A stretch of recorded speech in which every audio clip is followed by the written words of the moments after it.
This is like the 5th time I've tried this video. It is 2020, and 2020 marks 10 years since the first time I ever played and sang in front of a group of other people. As I was thinking that it's been that long and thinking about where I started and where I am and where I still want to get to next, I thought it might be interesting over the course of this year to make a few videos sharing my stories, my experiences as a beginner performer and singer-songwriter, hopefully to inspire other people who are just beginning to put themselves out there in the world as a creative, no matter what it is, whether it is music or writing or acting or whatever, and no matter what age you are. I don't care if you're 16 or 75. There's no time like now to start doing things and start sharing yourself with the world. The first performance I ever did on both guitar and singing was at a Honor Society induction ceremony, and honestly that was probably not the best place for me to jump out into the world of performing, because it was a situation where there was a room of like 200 people and everybody was paying attention to me because it was just me and everything else was quiet. I wasn't the only performer either, which made it doubly difficult because I watched these other musicians go up and they were all wonderful and did a great job, and I was sitting there thinking, oh my god, I'm a hack. This is going to be terrible. And it was terrible because I had already decided in my mind that it was going to be terrible. And that one really bad performance almost stopped me from ever getting up in front of people again. It was that bad. I was so devastated afterward and so embarrassed that the idea of doing that again was just not anything that I ever wanted to put myself through. And it was a good 6 months before I ever got up in front of people again. I just hid away and didn't perform, didn't go out anywhere. And I would see people I knew and my friends post on social media and things about how they were going to this open mic night or that open mic night. And I actually legitimately thought that I was not good enough as a performer to go to an open mic night. And that sounds really silly because open mic nights are these just fun, relaxed things that are not supposed to be high pressure at all. But it's amazing to me how many people actually feel that way. I teach and I have a passion for teaching and sharing things with people, obviously, or I wouldn't have tried to start a YouTube channel. But I have a number of students for whom that kind of feeling, that feeling of I'm not good enough yet to go do this thing, or I'm never going to be good enough to go do X thing, is very, very real. And even if it's absolutely ridiculous now, in retrospect, at the time, it stopped me.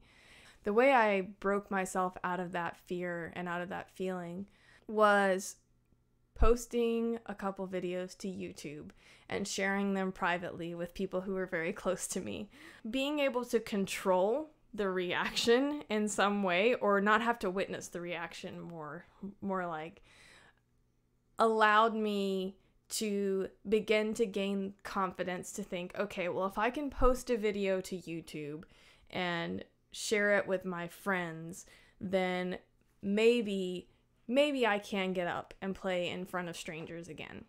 So I went to an open mic night and people were incredibly kind to me. People went out of their way to come up to me and tell me that they enjoyed my performance and say something specific about what they liked. Even though I wasn't very good at the time, they took the time to say, oh, your voice reminds me of this person, or the way you play reminded me of this and I really liked it. And those little comments don't seem like they mean a whole lot. And I'm sure that the people who said those nice things don't even remember saying them, but I do. I try to continually put that out in the world and share that kind of kindness with people, because that's what kept me going when I continued to bomb in front of people as I played more and more. So open mic nights and the people who attend them were absolutely pivotal in my decision to continue playing music and to pursue music, but I still lacked confidence, even though after a year or two of doing that, I was fairly seasoned at it. The nerves still got to me, and the fear still kind of took over when I would go to perform. And that took a long, long time to get past. But again, it was the kindness of other people going out of their way to give me specific, encouragement. So I remember another time when I first started undergrad, I was so weak as a singer overall, but especially with the repertoire that I was studying. I studied classical voice, and I have never had a voice that was cut out for that type of singing, and it was really hard, and I had to work really, really hard to even catch up to where some of my peers were.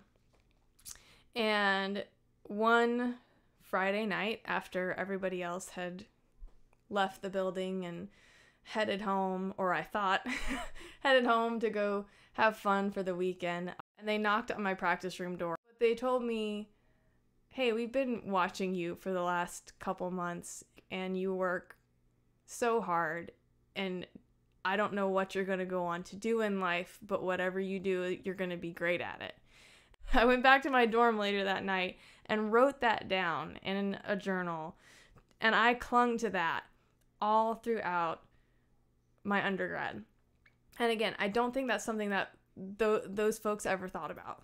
But I went back and I looked at that over and over on days when I was really, really discouraged and really, really struggling. So what I would encourage you to do if you are beginning to perform, or even if you've been at this a while and you're struggling, because the reality is, yes, I have definitely improved as a performer, but there are many days where I feel so far behind and I feel like I'm never going to be where I want to be. Going back and reminding myself of those kind things that other people have said gets me through even still today. So what I would encourage you to do, no matter where you are in your journey, is to go back through the last month or week or year and think of the times when somebody said or did something kind around your art form, your music, whether it was, somebody posting a nice comment, or somebody who you didn't really know sharing something that you put out there. Those little things are so valuable, and take note of them. And if you can, thank those people. Let them know what that means to you. If you're out there and you're struggling or you're afraid, silence those voices that tell you you're not good enough, and believe those kind people who already believe in you, even if you are struggling to do that yourself. So be on the lookout for more of these. They're not all going to be this emotional. If you haven't already, subscribe. If you like this video, please give it a thumbs up, and share in the comments a moment where somebody has said something that has stuck with you. So that's all I have for today, but tune in next week and we'll have some more stuff coming your way.